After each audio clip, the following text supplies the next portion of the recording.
our next presenter, I met a number of years ago, 3 or 4 years ago, through my normal kind of connection process.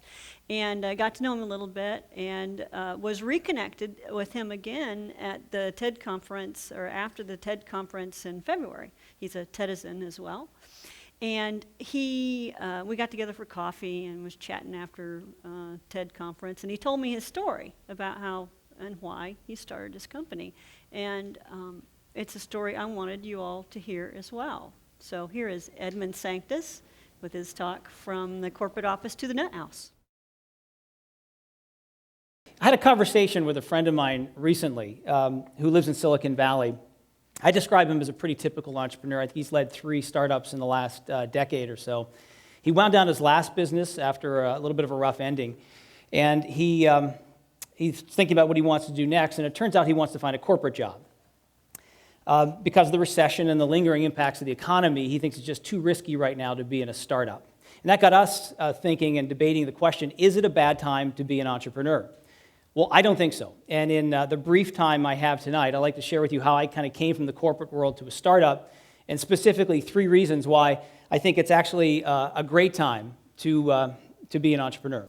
And the first reason is that you can control your destiny. I think it's in tough economic times more than ever that if you're a business leader, you want to be the person making the tough decisions. Here's how I learned that lesson. This is a very good book, Control Your Destiny or Someone Else Will. It documents how Jack Welch turned around General Electric in the 80s, built around his philosophy that employees should really take responsibility for their careers. I started working at NBC in 1993, incidentally, the same year that this book was published, and I embraced it. I loved the Jack Welch philosophy, and I helped to start a digital media unit at NBC, and by 1999, I was president of a business called NBC Internet. Quickly grew to $100 million in revenue, and we were a top 10 internet site. But then the bottom fell out. The internet bubble burst, and we were plunged into that last recession. Jack, who was on our board of directors, and NBC figured, okay, well, maybe it's not such a good time to build an internet business after all. You know, we could have tried to ride out the storm, but the business was shut down. I think if GE had a chance, they would take a do-over on that one, but for me, an incredibly valuable lesson in Jack's message. And I learned it right from the master himself in this case. Control your destiny. It's hard to do at a big company. Of course, as an entrepreneur, you're going to have a board or a bank, an investor, someone that you kind of have to answer to. But at the end of the day, it's up to you to decide how your business survives tough times. The second reason is that innovation really stands out in tough times. And this one may be a little bit counterintuitive. You might think that a recession would frustrate innovation by causing more startups to fail. But turns out that's not the case, interestingly. Research from the Kauffman Foundation, this curve of survival rate, about 48% of startups make it to year 5. That curve looks the same in good times or in bad times.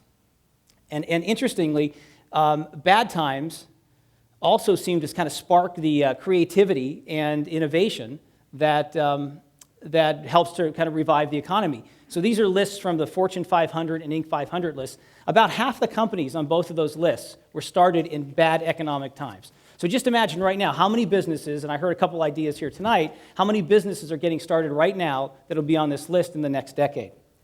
And the final reason why I think it's a great time to start a business, and this is true, I would say, in bad times or good times, and is that you can align your passion with your profession. And the idea for my business is kind of pales by Ed's pictures here, but this is Rainier. And so I was climbing with a friend of mine 6 years ago, and we were talking about how we wanted to better align our passion with our work life. And we also chatted about how nasty the trail mix tasted after about day 3. So our idea was to create a line of gourmet snack nuts. I went to Josh's kitchen, my business partner, the day after the summit, and we came up with the prototypes, and within 3 years, we had the best-selling natural trail mixes in the United States.